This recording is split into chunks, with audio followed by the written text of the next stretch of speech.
నమస్తే, welcome to E6 TV. ఈ మధ్య కాలంలో కాంగ్రెస్ బీజేపీ మధ్య కాస్త మైత్రి కనిపిస్తుంది. అయితే ఇది తెలంగాణలో మాత్రం కాదు. తెలంగాణ కాంగ్రెస్ నాయకులు కేంద్ర మంత్రులతో సన్నిహితంగా ఉంటున్నారని టాక్ నడుస్తుంది. ఈ నేపథ్యంలో కాంగ్రెస్ హైకమాండ్ అలర్ట్ అయింది. రాహుల్ గాంధీ ఇప్పటికే హెచ్చరికలు జారీ చేశారు.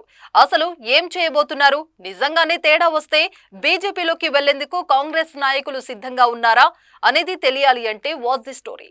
పార్టీ వేరు, ప్రభుత్వం వేరు అని అంటారు, కానీ రెండు ఇంటర్లింక్డ్ అని అందరికీ తెలుసు. పాలనలో తీసుకునే ప్రతి నిర్ణయం రాజకీయ కోణంలోనే ఉంటుంది.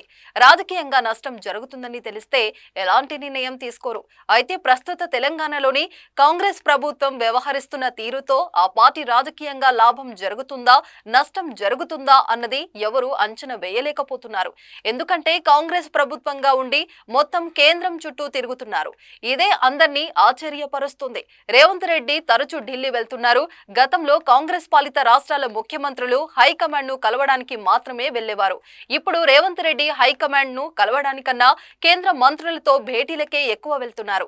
ప్రధానితో భేటీకి ఆయన తరచూ ప్రయత్నం చేస్తున్నారు. అవకాశం దొరికినప్పుడు వెళ్లి కలిసి వస్తున్నారు. ఇక కేంద్ర మంత్రులు ఎవరైనా తెలంగాణకు వస్తే ఇంటికి పిలిపించి సన్మానిస్తున్నారు. అలా కుదరకపోతే మంత్రుల్ని ఎయిర్పోర్ట్ కు పంపి స్వాగతిస్తున్నారు. ఈ పరిమాణాలు హాట్ టాపిక్ అవుతున్నాయి. కోమటిరెడ్డి వెంకటరెడ్డి కూడా తనకు పరిచయం ఉన్న నేతలతో సన్నిహిత సంబంధాలు కొనసాగిస్తున్నారు. నితిన్ గడ్కరీతో ఆయనకు మంచి పరిచయం ఉంది. సందర్భం వచ్చినప్పుడల్లా వెళ్లి కలిసి పరిచయాలు పెంచుకుంటున్నారు. మంగళవారం మరోసారి వెళ్తున్నారు. అలాగే ఇతర మంత్రులు కూడా తగ్గడం లేదు. రాష్ట్ర ప్రయోజనాల కోసం తాము ఎవరితో అయినా భేటీ అవుతామని రేవంత్ చెబుతున్నారు. తాము ఢిల్లీకి పర్యటించడం వల్లనే కొన్ని పనులు అవుతున్నాయని అంటున్నారు.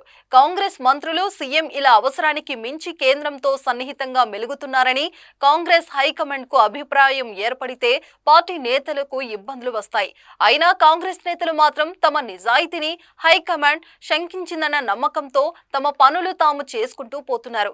కానీ హైకమాండ్ కు కొన్ని విషయంలో తెలంగాణ ప్రభుత్వం తమ చేతి నుంచి జారిపోతుందేమోనన్న అభిప్రాయానికి వచ్చే పరిస్థితులు ఉన్నాయన్నది భావన వ్యక్తమవుతుంది.